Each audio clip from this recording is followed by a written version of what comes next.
Hello mga kasabong, ninyo Anthony sa El Nino Conditioning System, ang observant na magmamanok. Shout out sa lahat ng El Nino Conditioning System member. Shout out sa lahat ng El Nino Conditioning System observer. Shout out sa lahat kong subscriber. Shout out sa lahat kong follower. At shout out sa lahat kong mga viewers at mga sharer. Shout out sa inyong lahat. Ngayon, dumating na yung padala ng ating isang subscriber, follower na taga General Santos. I-unbox natin po. Ito yun. Ang padala niya is ang imported na vitamins na gamit niya, na umiscore ng 22 wins, 2 draw, 1 loss. Ito yun. So ang pangalan nito ay Superior XL, Superior Extra Life. Kaya Superior Extra Life kasi basta may hininga pa ang manok, ipapalo pa nito gamot na to. So ito nagdadagdag sa health ng manok saka endurance. Ito yan box ha, unopen. Hindi ito box eh. So ang tawag sa naka-box, unboxing. Ang tawag sa plastic, unplasticking. Unwrap. Naka-wrap na siya, i-unwrap na to. Kung ang tawag sa naka-box ay unboxing, ang tawag sa naka-plastic ay unplasticking. Joke. Ang tawag ito ay unwrapping. Tanggalin natin sa wrap. Ito. Salamat po, boss. Ayaw lang kita pangalanan. Salamat sa taga Boss Lee. Lee. Salamat Boss Lee sa yung padala. I-unwrapping na natin kasi hindi nakabox eh. Kung nakabox pa to, unboxing. Nakarap lang ako. Unwrapping, unplasticking.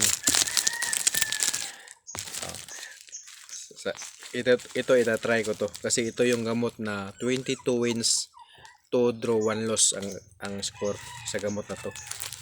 Imported to, kaya maganda talaga tong gamot. Inano lang to niya, yung minudo ba, tingi para affordable sa lahat na makabili. Ito na po yun. So ano siya, water based, hindi siya oil based na.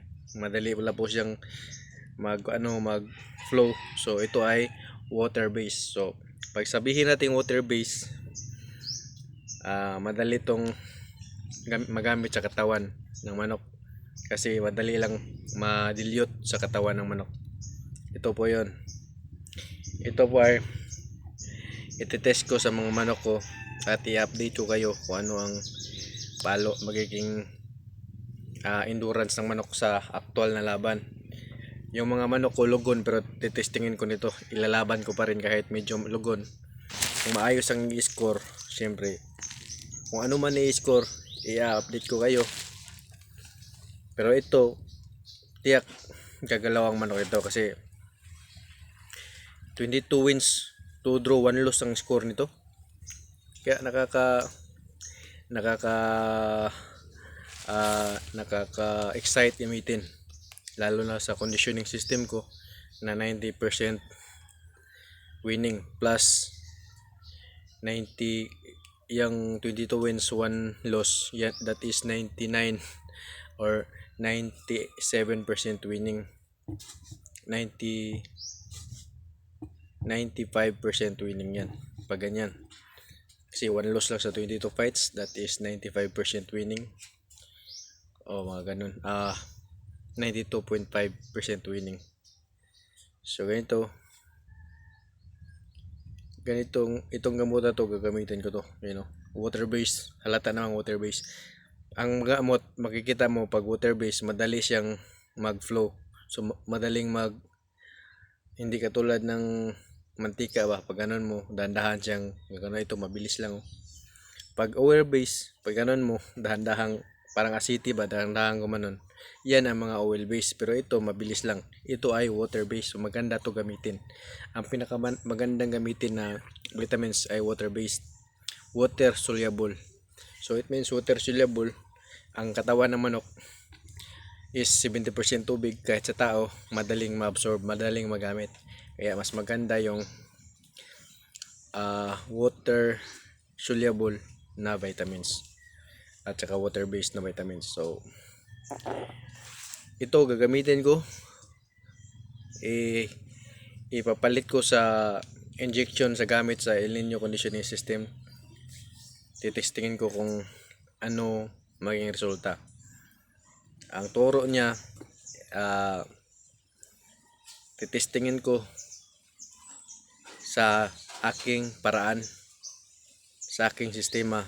Kung maayos ang igagalaw, i-share ko sa inyo. So guys, yung kahapong discuss ko about sa pagpangontra sa manok na nagtatalo, ay kulay niya dapat ang tumutuka sa kanya or naghihiting sa kanya. Bakit? Ganito yan guys. Ang manok, patalagay natin ang talisayin. Ang talisayin nagtatalo. Di ba? Sa araw na 'yon nagtatalo. Pag dalawang talisayin yan maglaban, may mananalo talaga diyan. Walang matatabla diyan, may mananalo. Yan ang ano diyan. Pag papatukan mo yan sa kapwa talisayin, so it means may possibility na manalo 'yon. Kaya kung anong kulay ng ilalaban mo, ang pangontra sa mga balahibong nagtatalo, kung ano ring kulay ang panuka mo. Or mas maganda nga kung ang kulay ng manok na talisayin ay nagtatalo, humanap ka rin ng talisayin na kulay para kalabanin, para tuskoy na lang kayo kung sino lang pinaka naka-condition sa inyo. Yun ang mananalo. Yan po ang, kung may duda kayo sa balahibo ng manok nyo. Nung Sabado, isang subscriber ko nanalo na malato ng 1.5. Nung Linggo, kahapon nanalo na naman, na malato na naman uli. Kaya naghingi siya ng idea anong gagawin. So binigyan ko ng magandang sistema sa El Nino conditioning system, at nasunod yan ng maayos, kaya tuloy-tuloy yung panalo niya. At tuloy-tuloy din ang palato. Salamat po sir, GM lang. Initial niya yan, GM. Ayaw ko lang pangalanan kasi baka ayaw ng labanan sa lugar niya. Kasi kahapon, dalawang manok dala nila, isa lang na palaban, panalo. Yung isa hindi na nilabanan. Kasi kakapanalo lang nila ng Sabado, noong Linggo nanalo na naman. Bihira yan. Pag manalo ka ng Sabado, pagbabalik ka ng Linggo, kadalasan talo dyan. Di ba? Naranasan ko na yan. Pero sa kanya, dahil nakikinig siya sa sinasabi ko na gagawin niya sa manok, natuloy-tuloy ang panalo niya. Sabado, nanalo siya. Linggo, nanalo siya. Sabado, namalato siya. Linggo, namalato na naman siya. Ganun po. Cycle po yan ng ang pagmamanok. Kung nanalo ka, mamigay ka rin ng balato. Kaya ganun po, para tuloy-tuloy. Yung mga nanalo dyan, hindi pa kayo nabigay ng balato ha. Ang GCash ko ay 0910-635-1218. Chinkor Casinilio ang name. Yan ang pangalan ng asawa ko. Kaya sa mga nagpapanalo gamit ang El Nino conditioning system, mga subscriber man, mga member man, malato lang, kahit kunti lang, tatanggap ako kahit magkano. 0910-635-1218 yung GCash ng asawa ko, Chinkor Casinilio. Kaya guys, sa diniscuss ko kahapon about sa kulay na nagtatalo, dapat maghanap ka ng kakulay ng manok mo para kalabanin mo. Kung wala ka namang makalaban, ang ihiting mo na manok yung kakulay ng manok mo para magagalit at masumpa yung regla na yon. Regla kasi yon eh. Lahat kasi sa sabong kasi mahiwaga. Dapat may pangregla ka, may pangontra ka sa regla, may pangontra ka sa malas. Kasi ang mga mananabong, pag natatalo, malas ang nirarason. Kung naka-El Nino conditioning ka, ang malas maliit lang ang porsyento. 90% ang winning ng naka-El Nino, kaya magpamember na kayo. Ha? Sunod-sunod ang pagpanalo ng mga member ko. Ngayon na naman, may coming na naman maglalaban. Ngayong buwan na to, maraming naglalaban, nag-update sa akin. Magcha-champion yan sila. Kaya positive lang isipin, huwag kayong mag-isip ng negative. Paano ba iniisip yan? Dapat buo ang paniniwala mo na ang manok mo ay nakakondisyon. Ang manok mo ay nananalo.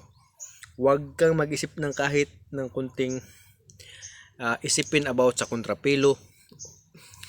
Yang kontrapilo na balahibo. Huwag mong isipin yan. Kasi yan ang iniisip mo na makapatalo sa manok mo.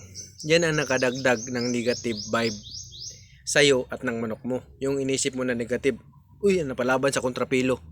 Kung kontrapilo man lang ang napalaban, wag mo nang ilaban kung mayroon kang pag-iisip na ganyan. Kasi ang ating isip ay conscious at subconscious. Pag sabing conscious, kung yung iniisip mo, actual na iniisip mo, yung subconscious, dati mo nang iniisip na andun pa rin sa likod ng isip mo. Tulad ng kontrapilo. Alam mo nakakondisyon manok mo, pero alam mo sa likod ng isip mo na kontrapilo ang nakalaban mo. Dapat may ganyan ka naman palang pag-iisip na kontrapilo na kalaban mo. Huwag mo nang ituloy kasi negative ang magiging resulta nun. Ay, kontrapilo kasi nakalaban kahit anong kondisyon ng manok ko. Kaya yun ang natatalo. Kung gusto mo mananalo ang manok mo, ilalaban mo sa lamang ka sa balahibo. Kaya nga sa El Nino conditioning system ko, nagbibigay rin ako ng guide sa calendar method para kung nagkukontrapilo ka, at least may guide ka kung anong balahibo ka kalabanin mo sa araw na yon. Kung wala ka namang paniniwala sa kontrapilo, wag mo nang basahin ng ibibigay ko na guide. Bakit? Kasi tinatandaan mo yun, ito, mataas ang score to, delikado to kalabanin. Paano kung natapat ang manok mo dun? Tas may papasok na sa isip mo negative, anay, talo ako nito kasi mataas ang score. Dapat, kung naniniwala ka sa balahibo, maniwala ka. Kung hindi ka naniwala, wag ka nang maniwala. Wag mo nang aralin ang sa balahibo kung hindi ka naniwala. Kasi magiging negative lang ang resulta niyan pag aaralin mo pa. Kung naniwala ka, maniwala ka. Kung hindi ka naniwala, wag ka nang magbasa. Wag ka nang maniwala talaga. Wag mo nang simulan maniwala. Kasi magiging rason lang yan sa pagkakatalo mo. Kaya, yung binibigay ko na guide about sa buwan, 75% winning yun. Kung maniwala ka, ibuo mo ang paniwala sa buwan. Kasi totoo po talaga yan. Ha? Totoo talaga yan. Kasi ang buwan ang naghihila, may gravitational force yan na naghihila sa mga liquid. Ang katawan natin is 75% water. Kaya may changes ang utak natin, 75% water. Kaya may ang bawat posisyon ng buwan, minsan maayos ang paggalaw natin, minsan masama ang ugali natin. Kasi dahil yan sa gravitational pull ng buwan. Kaya ang manok ganun din ang manok. Kaya ang paniwala mo about sa buwan, gawin mo makatotohanan. So paniwalaan mo, huwag kang mag-alinlangan. Huwag mong bigyan ng kunting pag-aalinlangan ng paniniwala sa buwan kasi totoo talaga yan. Pero di ko naman kayo ma-please na maniwala kayo. Pero kung ayaw niyong maniwala about sa buwan, huwag ka na lang magsimulang maniwala. Kasi dadagdag yan sa negative. Negative kasi iniisip mo, ito, maliit ng score sa buwan na to. Napalaban ka sa mataas ang score. Yun ang back of your mind, meron ng negative. Na ito lamang ang kalaban ko sa iskuran, patay ako nito. Kahit imbes na 100% na paniniwala mo na mananalo, nababawasan tuloy sa negative na subconscious na iniisip mo. Kaya dapat full ang pag-iisip mo ng positive para sa manok mo. Palagay natin bumaba ang kilos ng manok mo sa training.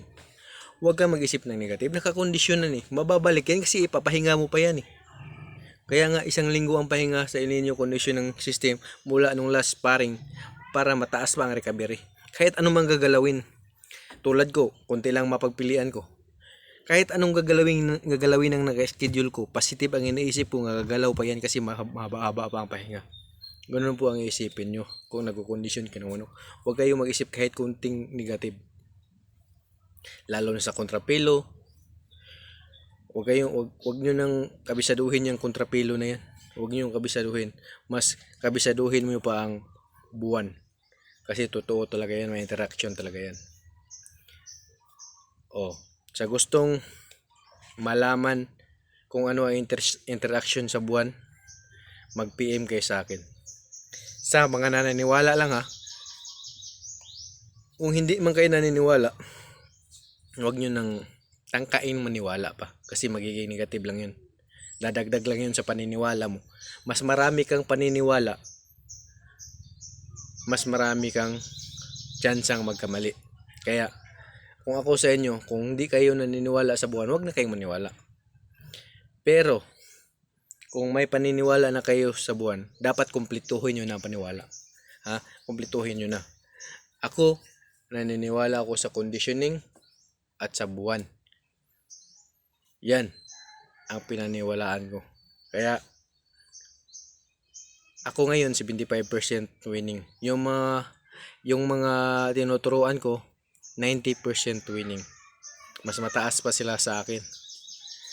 Ako din naman ako madalas naglalaban kasi kaya ganun lang ang percentage ng winning ko.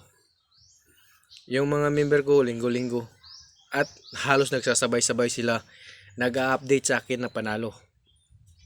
Kaya na-estimate ko na 90% winning sila.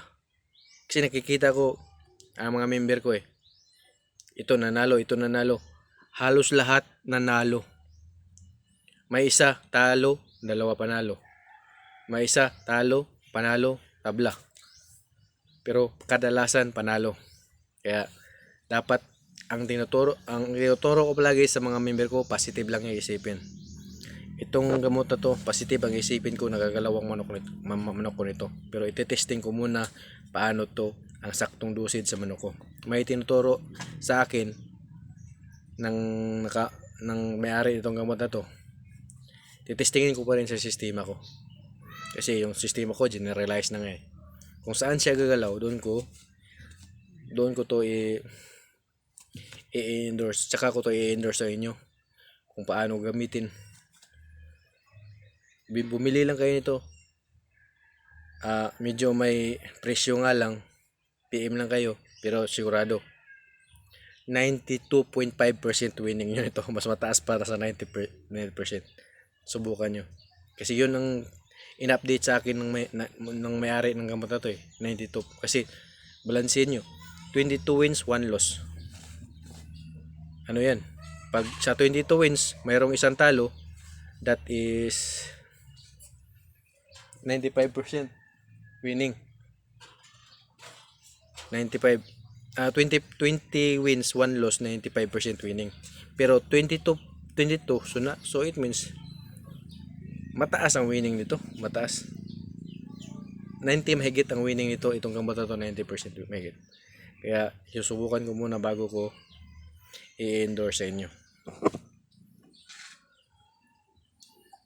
Ito ay mga nasa 15 ml to. Itong gamot na to. Kaya salamat po sa nabigay nito, Mr. Lee. Salamat po. Testing ko to. Positive ako na mananalo, palalo ang manok ko, papalo kahit anong posisyon ng papalo talaga to sa gamot na to. Salamat po.